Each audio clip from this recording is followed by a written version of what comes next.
یہ وسوسہ ڈالتا ہے کہ میں تو دین کے قریب ہو رہا ہوں، اللہ کے قریب ہو رہا ہوں، اور مجھ پر آزمائشیں کیوں آ رہی ہیں؟ سنو سبحان اللہ، اللہ کے حبیب علیہ الصلوۃ والسلام کی کیا شان ہے۔ ہم اعلیٰ حضرت ایسے ہی نہیں کہتے کہ میں نثار تیرے کلام پر، ملی یوں تو کس کو زبان نہیں، وہ سخن ہے جس میں سخن نہ ہو، وہ بیان ہے جس کا بیان نہیں۔ میرے آقا نے کم و بیش 1450 سال پہلے یہ مسئلہ سالو کر دیا۔ حضرت سیدنا سعد بن ابو وقاص رضی اللہ تعالیٰ عنہ فرماتے ہیں کہ میں نے عرض کی یا رسول اللہ صلی اللہ تعالیٰ علیہ وسلم، سب سے زیادہ مصیبتیں کن لوگوں پر؟ گلی مکا دی نا، پنجابی میں کہتے ہیں نا، گالی بات ہی ختم کر دی۔ حضور یہ بتائیں سب سے زیادہ مصیبتیں کن لوگوں پر آئیں؟ پیارے آقا نے فرمایا انبیاء پر۔ اللہ اکبر، اللہ کے سب سے قریب تو انبیاء ہیں نا، انبیاء پر، پھر ان لوگوں کے بعد جو لوگ بہتر ہیں، پھر ان کے بعد جو بہتر ہیں۔ سنو اب اگلا جملہ، بندے کو اپنی دینداری کے اعتبار سے مصیبت میں مبتلا کیا جاتا ہے۔ اگر وہ دین میں سخت ہوتا ہے اس کی آزمائش بھی سخت ہوتی ہے، اگر وہ دین میں کمزور ہوتا ہے تو اللہ عز و جل اس کی دینداری کے مطابق اسے آزماتا ہے۔ بندہ مصیبت میں مبتلا ہوتا رہتا ہے یہاں تک کہ اس کے دنیا میں ہی اس کے سارے گناہ بخش دیے جاتے ہیں۔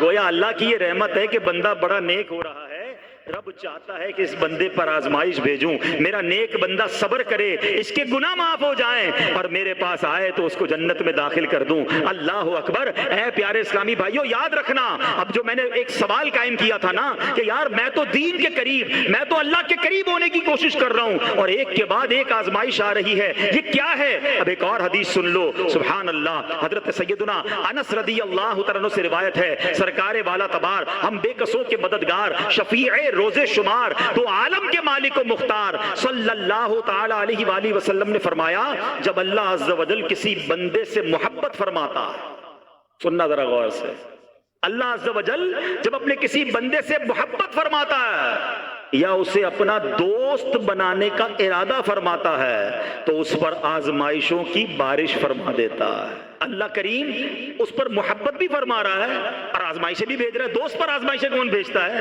دوست کو تو راحتیں ڈالی جاتی ہیں۔ ہائے ہائے، اب یہی تو امتحان ہے، یہی تو چیک ہے۔ سنو، نبی پاک فرماتے ہیں جب اللہ اس پر آزمائش بھیجتا ہے نا تو بندہ اپنے رب کو پکارتا ہے، اے میرے رب عز و جل، تو اللہ فرماتا ہے میرے بندے تو جو کچھ مجھ سے مانگے گا میں تجھے عطا فرماؤں گا، تو جلد ہی تجھے دے دوں گا اور اسے تیری آخرت کے لیے ذخیرہ کر دوں گا۔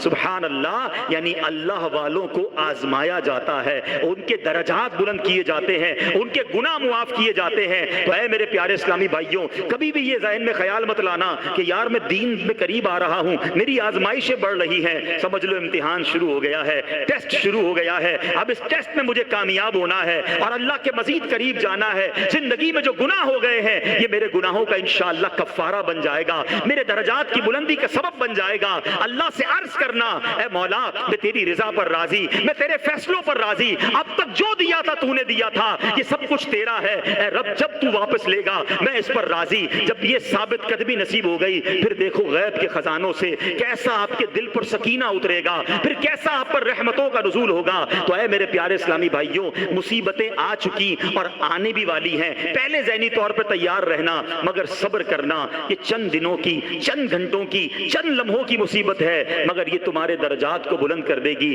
رب کریم صبر کرنے والوں کو پسند فرماتا ہے۔